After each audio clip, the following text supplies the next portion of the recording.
Hi, good morning, everybody, and welcome to Finance Transformation Live. Today we're going to talk about an interesting topic that's close to my heart after years of being in various operational leadership roles. It's understanding the record to report and maturity curve. So if we move on to the first slide. In today's session, we're going to look at using a maturity model and talk about why we use a maturity model. What evaluations we use when we're looking at the maturity model, how we characterize the impacts or the characteristics of the maturity model. We're going to call out the scope of the record to report processes that we're following and talking about today. We'll have a go at attempting to define some maturity levels within that model, and then we'll go through the detail of kind of characterize and progressive maturity steps. Please feel free to ask any questions during the session or save them up for the end, whichever you prefer. I'm very comfortable either way around. And yeah, that's what we'll cover today. So let's get into the next slide, please. Okay, a little bit about myself. Bit of an unusual career. The best way of characterizing it, I think, is that I've had the really good fortune to spend the first half of my career in really high performance environments, businesses and environments where the first to do something new, often applauded as being best at doing something. I was involved in one of the early finance shared services with Bristol Myers Squibb in the mid-90s, and learned a lot there about what does great finance look like and what does great finance look like should support the business. Beyond that, I moved into Big Four consulting and then independent consulting, helping businesses to transform using behavioral change, genuine lean mindset behaviors, starting in the boardroom and spreading out right across an organization to every part of an organization, driving change every day. Across that career, as I said, it's a bit of an unusual career. I've taken many different roles in program leadership, operating functions, operating geographies, and senior leadership roles. A characteristic has been that regardless of the role, it's always been involved in transformation and significantly finance transformation in those roles.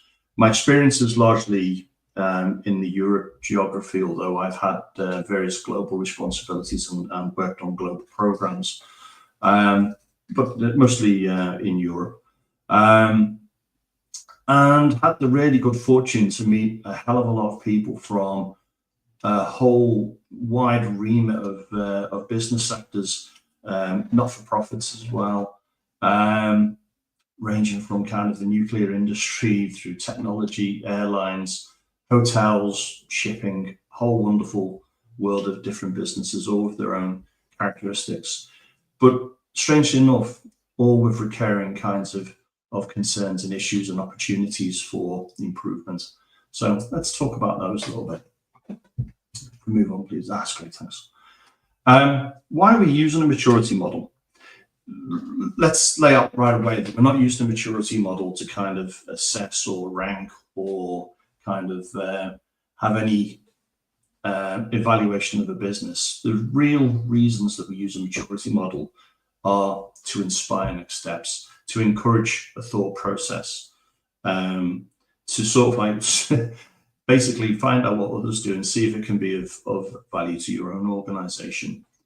We break the process down or into building blocks so that we can have achievable next steps. So what could seem a real great ambition, but we might not know how to get there, breaking it down into maturity model might give us the smaller steps that we need to make progress. And in terms of making progress, what we've called out as a typical progression path that we see happening across many organizations. It doesn't have to be in this sequence. It doesn't necessarily progress the way we've called it out. It's just typical. And the real overriding piece here is that it's got to be right for your business or your organization. What suits one business does not necessarily suit another business. But the outcomes that are achieved might be portable and transportable across businesses, but there might just be different ways of achieving them. So it's really that inspiring the thought process, kind of a self-evaluation, and kind of what next steps can we take. And that's the reason we're talking about maturity models. Okay, let's move on. Thank you. I'm using, given that we're a finance community that's joining this call, called out kind of 3 lenses that the finance community kind of warm to nicely. One is that we consider things in terms of what does it do for the control environment? Does it kind of give us better detective controls, better preventative controls, an assurance of how our business is operating? Does it improve the efficiency or effectiveness of a process? So it takes some cost out, do things better, have a greater process, a more robust process. And then kind of also, what does the value look like that it brings to a business? Does it create insight? Does it allow the business to be more agile, to take better decisions? So we're evaluating kind of the process maturity steps as we go through those lenses. Okay, if we move on, please, Megan.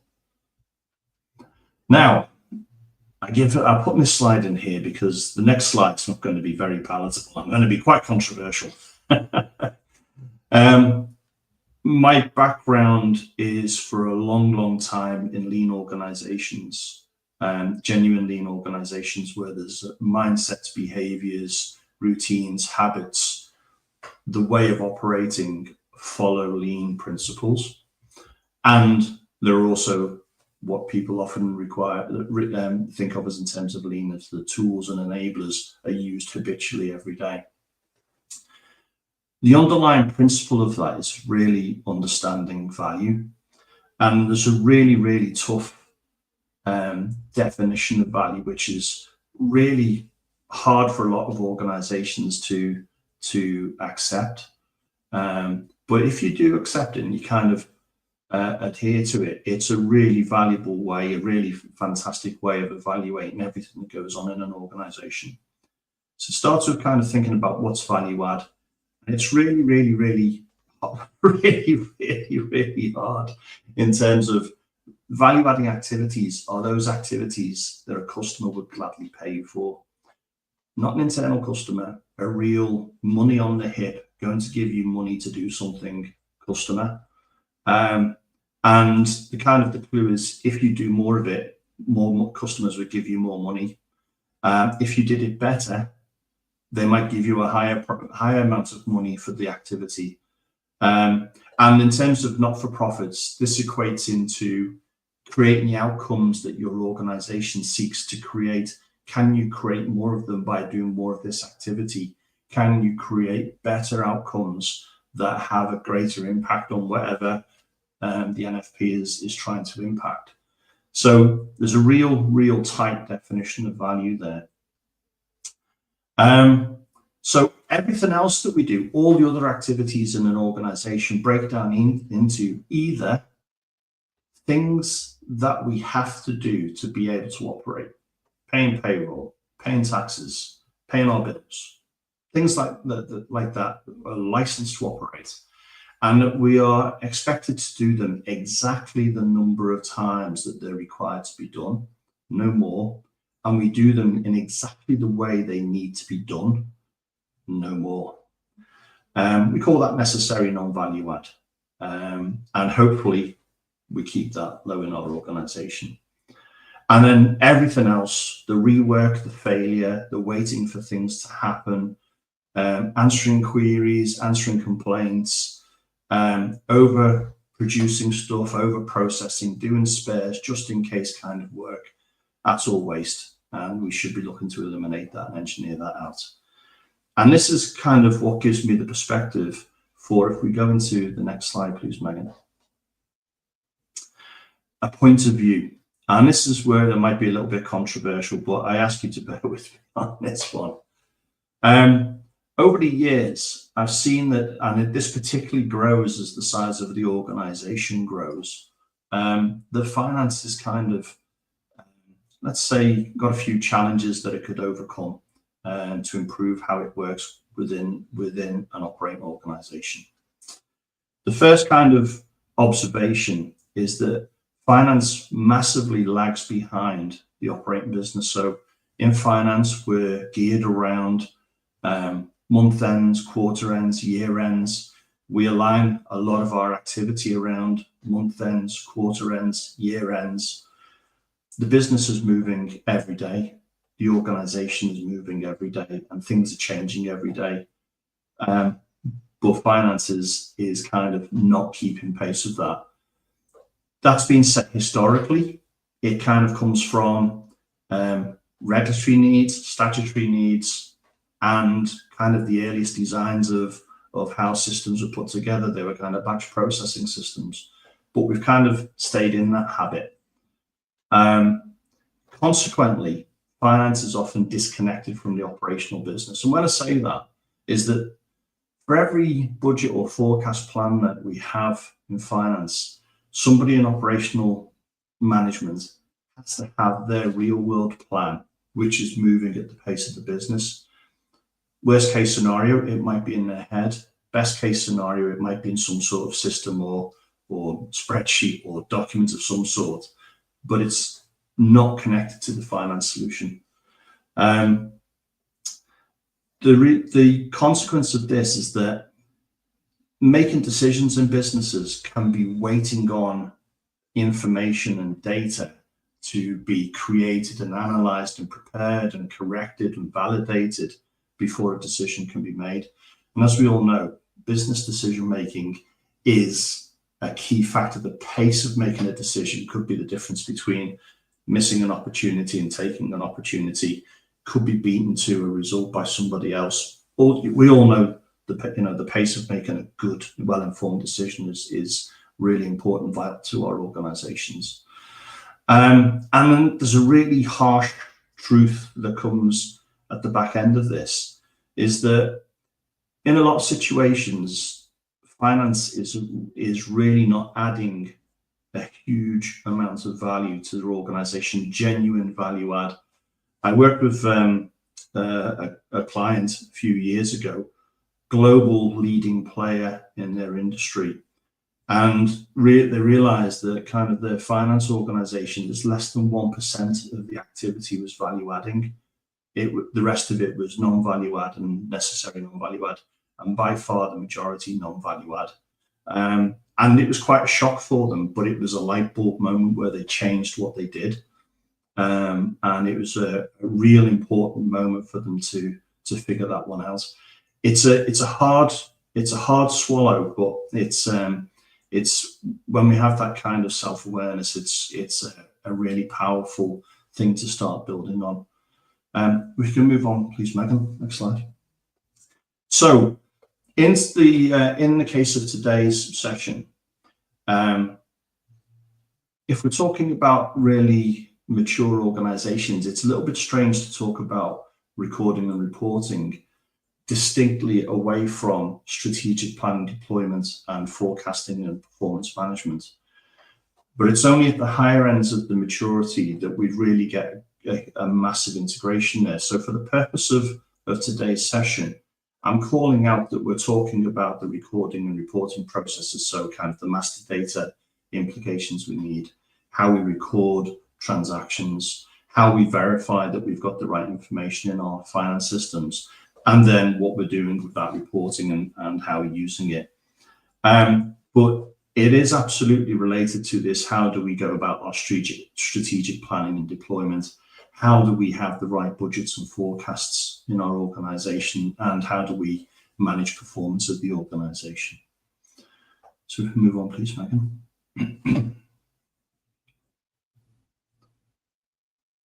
So we say, next slide, please, Megan. Thank you. Yeah, that's it. Perfect. Thank you. So at a very summary level, the 5 levels we're going to talk about in the maturity model are kind of starting at the most basic level, which suits a lot of organizations. And again, there's no judgment involved in this. It's just calling out characteristics. The most basic level of financial recording and reporting is to meet the statutory and regulatory requirements for an organization. Necessary non-value add, all the things that we have to do to be allowed to operate. And And that's generally kind of recording the financial values against nominal accounts, depending on your regime, whether that be how they are used or the nature of expenditure, for example. Then we kind of start getting into maybe a slightly larger organization where we're recognizing that there's responsibility for various parts of that organization. And we start introducing other dimensions or attributes to the data that we're recording, probably cost centers, profit centers, and we can start talking about maybe some responsibility accounting for a particular cost center. So somebody in the organization now becomes responsible for the financial performance there. We're probably still in a situation where we're lagging behind the operational business in terms of reporting. The timetable in finance will be still geared to monthly recording and reporting. But we're probably introducing the concept of budgets and performance against budget. As we progress, the next level we're kind of thinking about is where we're adding more attributes to what we capture and report in terms of reflecting the reality of the business. So where at level 2, we might be recognizing there are functional units in the business and they're in the functional verticals. At level 3, we might be thinking, well, there's a value chain that flows through our business, and let's understand what that value chain looks like. Let's understand that we've got a particular customer segment or a supplier base that's distinct to another supplier base, or particular product lines that we want to compare against each other. So we start adding various attributes to how we're recording and reporting, and we're getting closer to our financial reporting matching the operation of the business, and we'll call out some characteristics in there. I'll mention kind of the gap as we get into the more detail between the operational reporting and the financial reporting. But if we go to the next level, it's where there's an absolute integration between the operational plans and performance and the financial recording and performance information about the business. They're one and the same. And in fact, when we get to it, I'll talk about a flip-in mindset, not flipping, flip-in mindset that is critical for that to happen. We're also talking about getting towards real-time accounting and continuous close, which again, we'll talk about in a bit more detail. And then beyond that, there's kind of the proactive, preemptive, strategic insight, business modeling, real decision support, even decision prompting that happens at the highest level. So we'll go through that. Okay, if we can move on, mate. That's great, thank you. So if you think about the master data, at our most basic level, master data is fundamentally, our normal chart of accounts. We need to make sure that it's granular enough so that it meets the regulatory and statutory reporting requirements, and that it's not too granular, that we kind of start thinking about, the insignificance of postings in particular accounts. So we need to think about what's the significance of values that are going to be recorded. Often we see challenges where organizations, either through a limitation of the systems that they have today or through the best of intentions, overcomplicate their chart of accounts, trying to create analysis in the structure of the chart of accounts, and start actually causing and creating confusing definitions in their chart of accounts.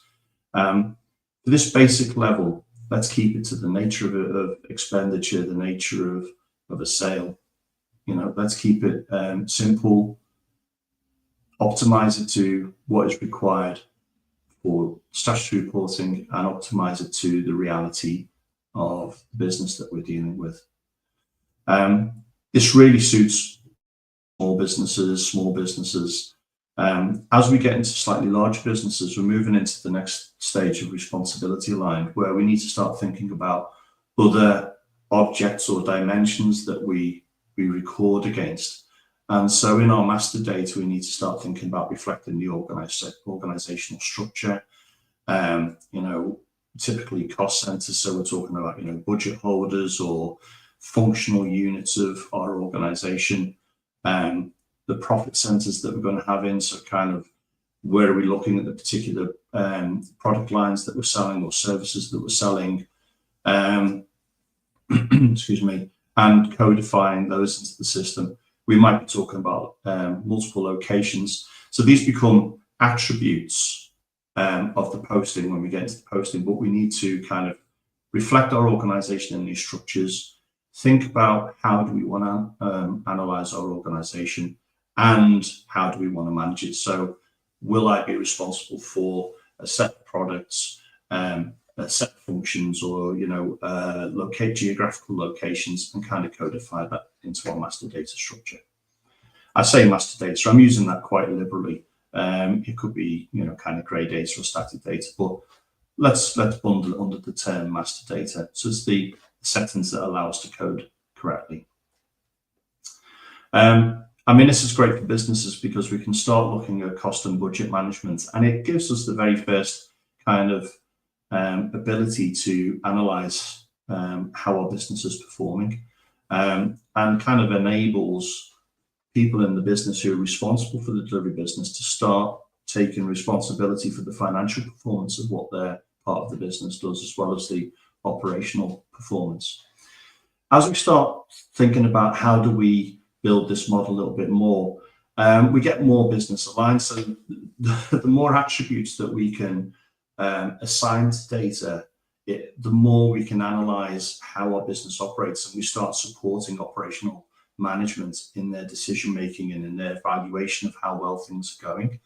So if we can add in different characteristics, maybe about particular value chains that run through an organization, it might be market segments or customer segments, we might talk about particular product lines, start capturing those against postings. Obviously we need to have them in our master data or static data in our settings to enable that. But we start thinking about how does our operational management think in terms of how we operate, and so what do we need to code into our recordings and our reporting. The benefit of doing it and capturing it at the recording stage is that we reduce the analysis effort at the reporting stage. So excuse me. So if thinking about a lot of finance organizations, they take reports and they start trying to split them down by reading the content of what's being posted to a particular account and trying to work out which part of the business it relates to or whose responsibility it relates to. So they're analyzing after the fact.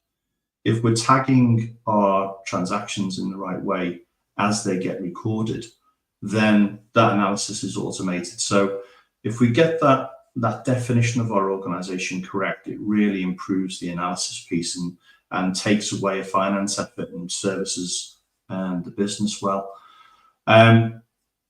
It becomes more aligned with the customer experience. If we start thinking about how value chains work, we can start seeing if we invest in this part of the business, does it change the performance of sales or the feedback that we get from customers? So we can start seeing some cause and effect if we're tagging our transactions correctly. Not correctly, reflecting our organization accurately. If we then move into kind of the next level, where I won't talk about the flip just yet, where we're really getting close to how the business operates. So it might not just be quite static attributes such as value chains or market segments or what have you. There might also be some dynamic attributes in there. I still put this under master data because it typically goes through a master data style process to be established. But things like project codes associated with a particular investment or a change within an organization that might be attributed to posting so that we can evaluate the impact of an initiative. We might start attributing statistical codings to transactions, which don't change the postings that are made, but in reporting terms will give us an analysis that breaks out on a predefined rule, whether it be a percentage split or an activity-based split, but they help us to really understand what's going on in our organization. And again, it gets closer to finance being integrated with the operational management planning. So as an operations leader, I can say I've got these initiatives that I intend to see this result change in how my part of the business operates. I'd like to see transactions tagged in these ways and see it reflected in the financial reporting, to see it matching my operational reporting. Actually, if we were in a superb place, my operational reporting and financial reporting would be in the same solution. And that's a big change. So a lot of attributes that would be defined by the operational leadership might be short-lived, but have a master data style process in terms of being created. And that really, really starts to get powerful in terms of how is the business performing, not just how we're performing financially, but what activities create performance in the organization, what activity differences create performance. It's really powerful. And of course, the step beyond that is enable all of the same kind of things, but in what if scenarios.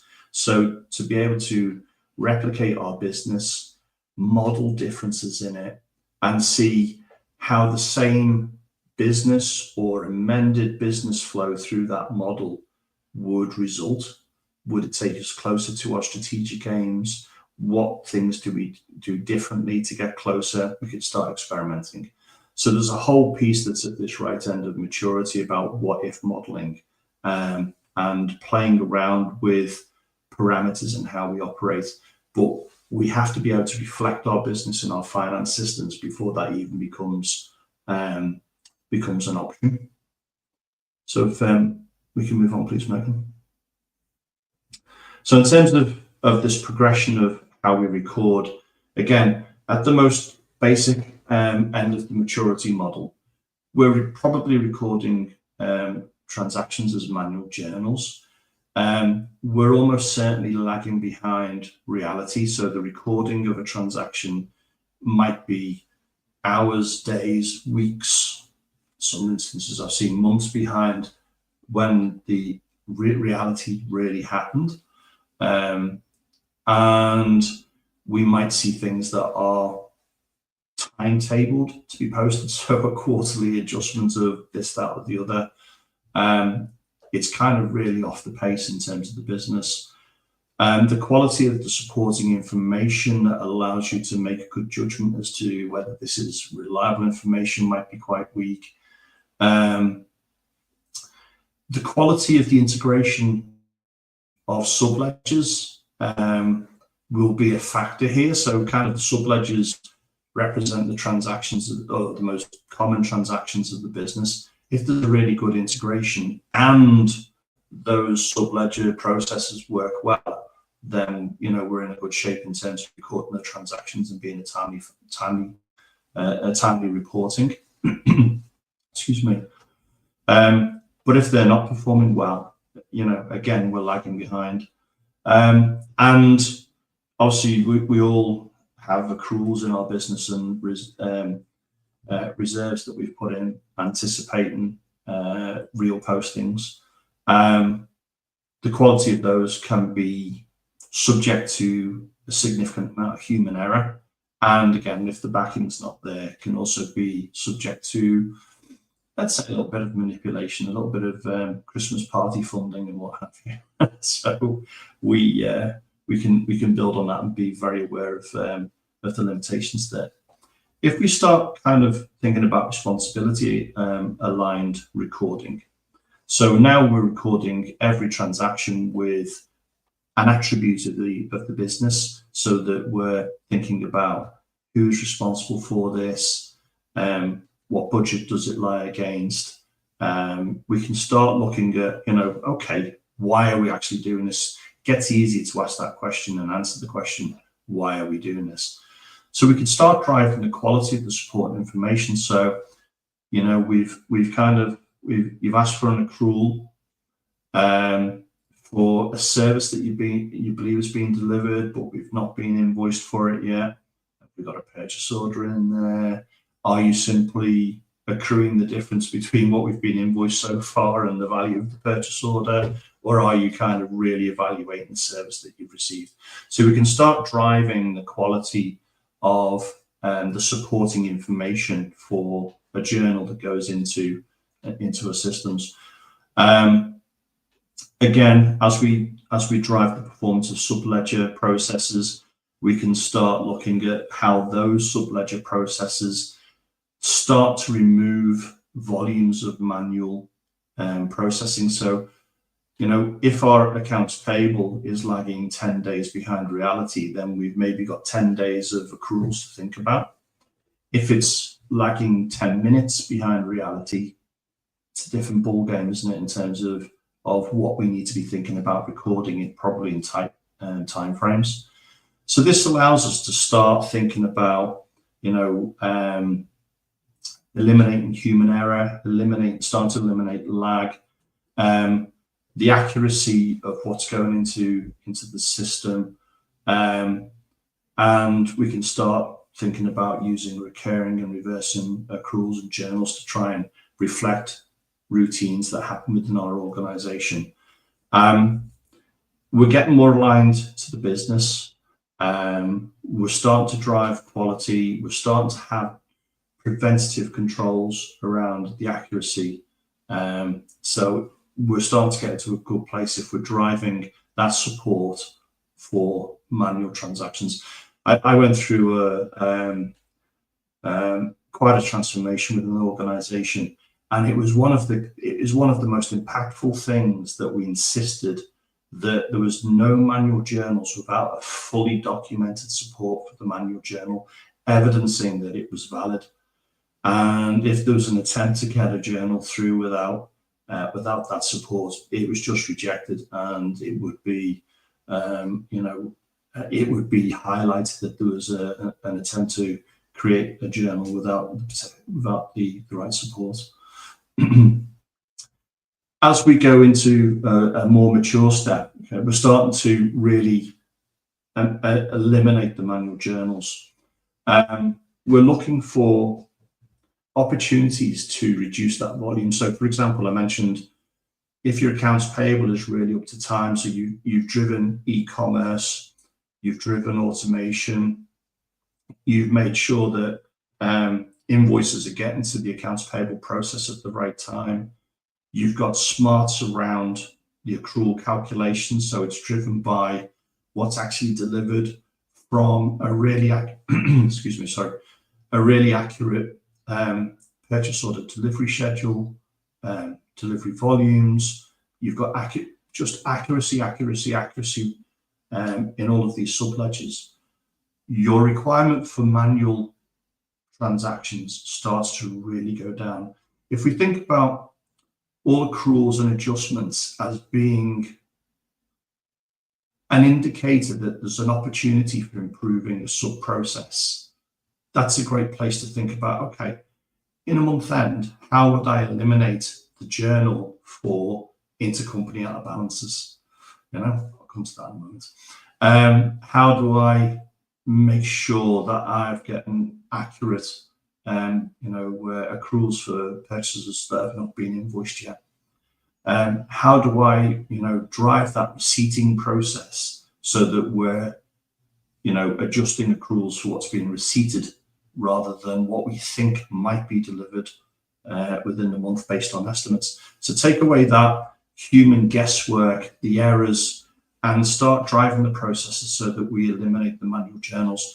So to get through this step of the maturity path, it's really evaluating everything that's in your month end, all the postings that happen during a month, and thinking through of all of these adjustments, all of these accruals, reserves, and what have you that's going on. How do I actually eliminate that? How do I automate that? Why am I making a manual decision when there could be a decision that's driven from how we operate transactionally in the business? That's a great place to start. Again, in an organization I was in, we went from having a month end, it's a global multi-billion-dollar organization that we started with some month ends in some countries lasting a month or more. We got it down to a global year-end close of 18 hours. It was the last time I saw it about a decade ago. So the focus really was on reducing all of these manual accruals, therefore reducing the effort in reconciliation, the challenge in reconciliation, the effort in actually recording the transactions and supporting documentation and reviewing and approval. Simply eliminating them makes finance more agile, makes it more real time, and it gets it closer to the operating business. We can do smart things like, with automated allocations and settlement, so that we're taking away the human evaluation, the human analysis, because we've got the right tagging on transactions. We can apportion expenses to the right part of the businesses. We can run projects and programs where there's a benefit for various parts of an organization and allocate costs out. We can do lots of super smart things by tagging the recording of the transaction in the right way. And of course, we can start getting the accruals actually being proposed by the people responsible for the operation in the business, rather than accruals being originated and calculated in finance. So again, people who are closer to the day-to-day operation, working out what the accruals are and what the reserves are. And I know that might cause a few jitters in terms of, are they qualified, are they capable of doing that? But the answer is, with a little bit of coaching, yes, they are. And really what we're getting to is an understanding of our business, more than just needing to go out and ask people what's happening. We've got a data-backed understanding of how our business operates, and it helps us to drive assurance that our financial numbers are right, that we're not hiding, the Christmas party part I've mentioned on behalf of people, that it actually reflects activity in our business. If we go to the next level, where we've actually got our operational plans fully integrated with our financial planning, so financial planning becomes a function of operational planning. This is the flip in the mindset. Where we're going up to about level 3 on this, there would be a typical process, and this is where there's a disconnect, not talking about budgeting and forecasting and strategic planning, that finance would typically lead a budgeting process, set targets, apportion them out, say, go and get a plan for how you deliver on that. When we get to this higher level of maturity, it's the other way around. It's the operational business to saying, we could achieve a level of business and turnover based on these activities and these changes in our capability, which we're driving each and every day in our organization through major investments, continuous improvement, just being smart at how we operate, our lean mindsets and behaviors. And what that means in terms of the financial results is X. We know the volume metrics for our business, we know the performance metrics, therefore the consequence is this financial performance. And oh, by the way, to do the next things that we plan, we need Y investments. So there's my cost, my cost budget for both my standard budget and my investment budget. And it's a real flip in the whole planning process. And in terms of recording transactions, we start getting the business activity creating financial postings. So if the business plan is, we've got seasonality in our activity, or we've anticipated customers not being available, or we've backed, those plans will create the recordings, the adjustments, the commitments, the actuals that are valuable in getting a precise and accurate view of the business. We get good commitment management. So there might be surprises in something, you might say, not have a kind of a linear commitment. It might be because the operations are aware of something that's happening, a supply base going off, a geography that typically takes national holidays and there's not going to be any activity during July. So these realities can be built into the operational plan and reflected in the financial performance plan. Where lower down on the maturity model, they're quite disconnected. And so there can be surprises. So if we really connect our operational plans, we get all that commitment management. We've eliminated manual journals pretty much because the adjustment journals come from the operational plan and comparison to the sub-ledger activity, the business activity. We get fully automated accruals driven from the operational plan.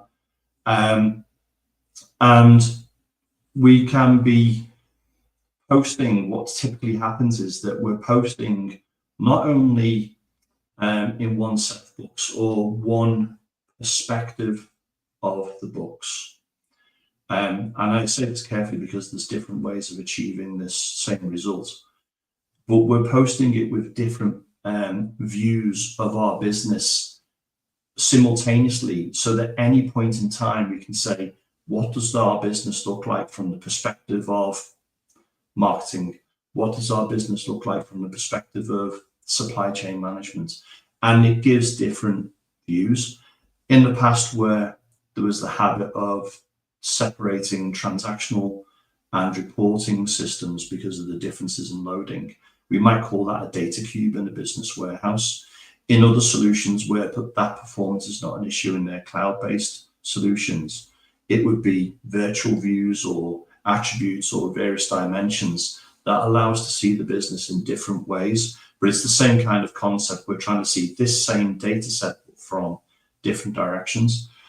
And if we're driving our postings from our operational plan, we're adjusting our operational plan daily for the reality of the business, and we are limiting the analysis that needs to be done to understand the business because it's getting as close to fully automated as possible.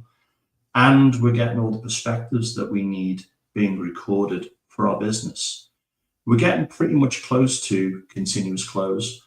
I can press the button right now, any day of the month, any day of the year, and I can see the value of our business right now, right here, this second, bar a few adjustments that we would put in the annual reports. But in terms of the reality of running our business and what it means to take good decisions, that is something that we can do right this second, right now. We've achieved continuous close. Month end is just another day. It's a button press. Year end is just another day. It's a button press. So this kind of integration of operational planning, operational reporting, operational recording, and financial recording allows you to get to that continuous close. And you can then emulate that in different ways. There's kind of, you can emulate that with the simplest of systems by just making sure you're updating your operational plan and making sure the finance plans reflect it well. The decision-making process, this just takes a leap to another level. You're looking at how your operations affect performance day to day. I've worked in this environment. It's just the easiest thing to drive performance in that kind of environment, to drive ambitious performance.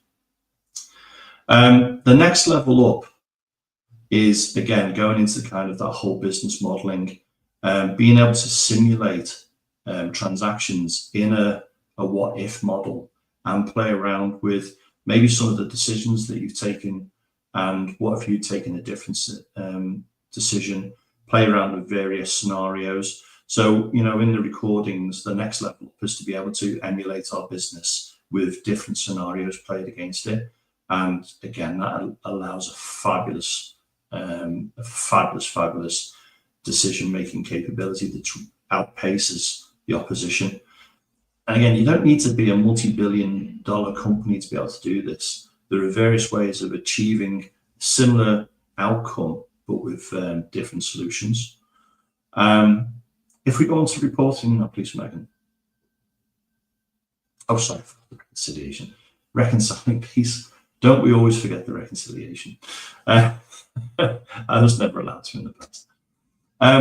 Kind of, if we think about reconciliation, and again, I've been liberal with the definition here in terms of reconcile. It's not just reconcile, but it's having the confidence that the financial results are correct, what we've reported is correct, what we've recorded is correct.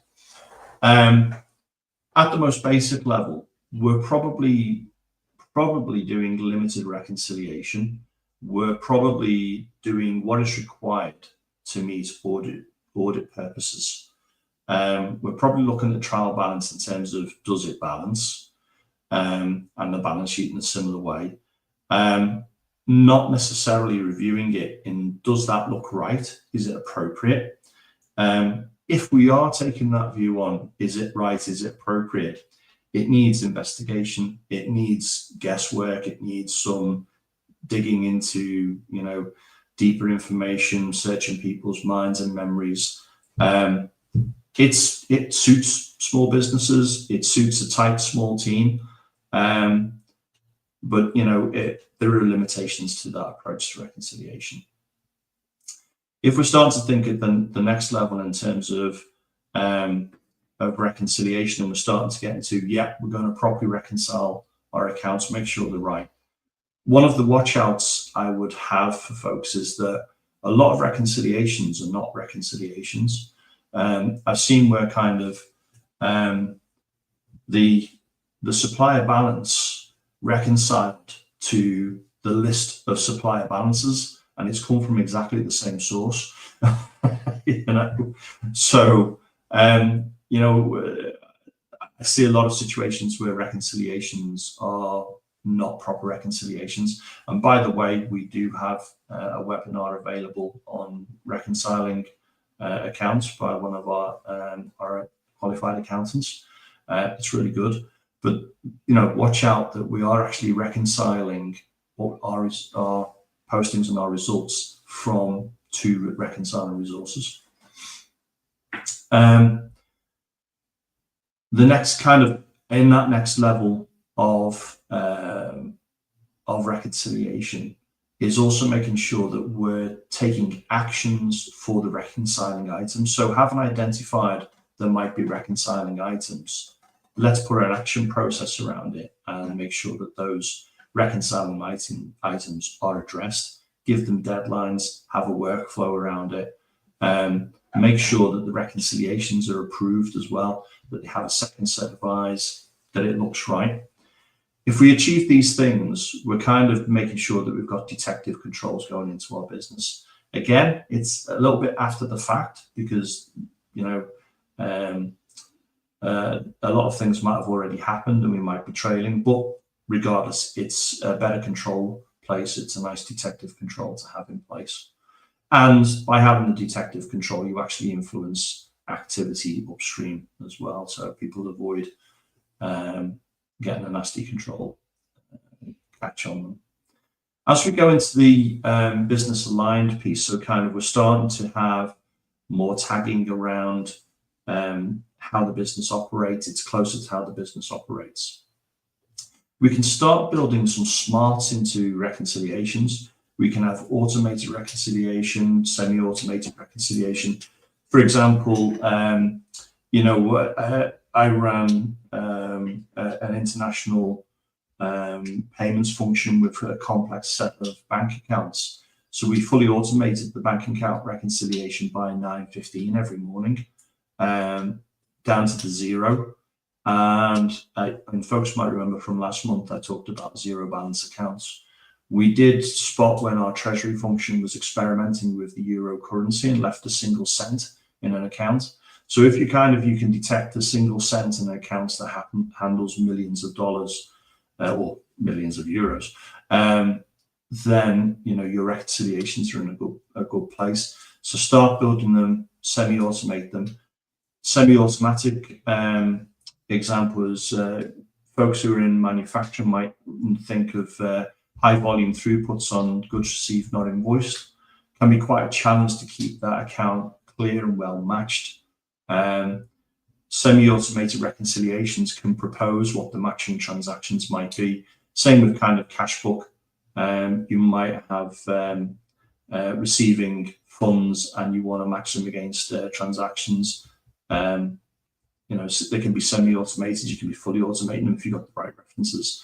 Can be quite challenging in, say, the insurance and pensions industry, where there's often no references in the cash book. So use semi-automated to propose what might be the right reconciliations and matchings. Excuse me. As we start to mature as well in terms of the reconciliation, we're starting to add reviews of quality around the accounts, reviews of rating the accounts, and start to have quality reviews around the actions taken to resolve the accounts and put workflow around that. Again, it starts to build up the control environment and make sure that we're getting continuous improvement, that we're making sure the accounts are right. Then as we go to the next level from that, we're starting to have reviews with the business around what's happened, why is that happening, let's look at the quality of the financial postings, what's affecting it, understanding how well the business is keeping its financial records, and start scorecarding it. One there I've kind of added in as a specific call out is eliminate any intercompany out balances. Hook up your intercompany processes so that they never result in postings in different periods, different currency rates, that they're always approved at both ends and simultaneously post. Connect up your systems, just eliminate intercompany. It's the simplest piece of business, but is often the most painful. And of course, as we go into business modeling, all of those auto reconciliations can help us in terms of making sure that our simulation models are correct. Okay, so let's move on into the reporting. Thank you, Megan.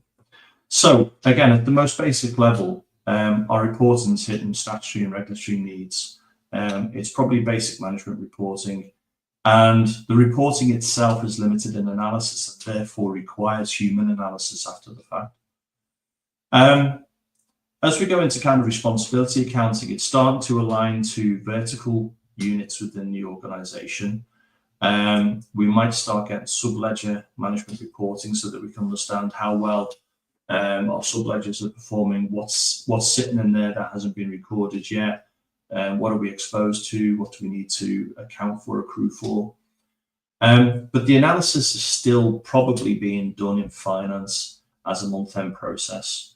And the operations management almost certainly have their own separate plans and numbers and figures and activity, probably in a spreadsheet, and they are reconciling the difference between what's reported from finance and what they know is happening in real world. We're starting to enable managers to take responsibility, but we're not really servicing them. We're giving them a reconciliation headache in terms of trying to figure out why finance thinks it, one number is X and according to my plan it's Y. If we start getting more business aligned, we start getting closer to the activities in the business and understanding where is the difference coming from.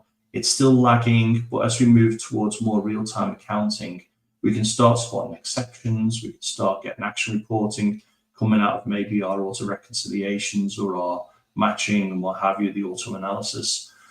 The operations management reconciliations and financial reporting still happens, but we can start putting in business partnering. So finance can start helping business managers to understand what the gap is between the plans they have and what finance reporting.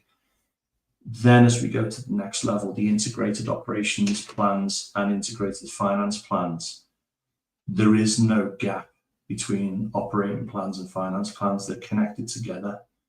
Their finance can start doing real business partnering, starting to explore what affects performance within our organization, start challenging the budget holders, the operational leadership in terms of thinking through what can we do differently that drives the results, what impacts our ability to have more of this business, what capabilities do we need to deliver, what investment proposal do you need me to help you to build these kind of business partnering supports. And this is really important where our systems, our finance systems reflect the structure, the operation, the initiatives of the business. We're capturing data real time. We've eliminated manual processing, manual journals, manual postings. Finance is no longer follow the moon process on a monthly basis. It's a real time, everyday transactional business reflecting process. And then finance can start stepping into roles supporting the business, which, you know what, could actually be classified as value adding if customers will give us money for doing them. So this is a really big important piece where, you know, finance is not a separate function. It's a servant of the business and helps the business to operate well. And of course, then beyond that, we've got the what if modeling, where we're serving strategic leadership and making really great decisions that are based on the reality of our business. And it's really powerful when you get to that point. Wow, the world's your oyster. It's a fantastic place. I think I've probably covered most topics there. There's a lot to go at. I hope it wasn't too much too fast. If we move on, please, Megan. We have a break for me in next month's session. Hannah is going to be talking about future-proofing finance software and the architecture required for that. So that'll be in June. Again, if we move on, please, Megan. So just to recap on today, we talked about why we're using a maturity model and how we evaluate or characterize the impact of moving along a maturity model. I mentioned the scope of records report processes, but also reflected that in their own right, they probably don't stand away from strategic planning, budgeting, forecasting, and performance management as you get to the more mature end of the maturity model. And if you can emulate that with limited systems, which is possible, that whole mindset of let's understand the business performance, you're in a great place. It's massively valuable. We talked about the maturity levels. Hopefully I've characterized a few of what those steps typically look like. I haven't seen any questions, but I'm more than happy to take questions or have follow-up questions if that suits. If we move on, please, Megan. If you want to hear more from us, we do have a quiz that if you're thinking about Sage products, you know, it's a 5-minute quiz, answer a few questions, and that will suggest what might be a good route for you in terms of Sage product support in your business. We can kind of help you with a download to help you kind of spell out your requirements, help you to ask yourself the questions in terms of what it is that you're after and to kind of structure your questions and your wants. And please feel free to get a discovery call with one of our sales consultants who can help you to consider the options that might be available, what solutions might work for your organization. Please do get in touch with us. And if we move on, please, Megan. Finally, I'd like to say thank you for listening to me for an hour, 59 minutes and 5 seconds. And this has been Finance Transformation Live. Thank you. Goodbye.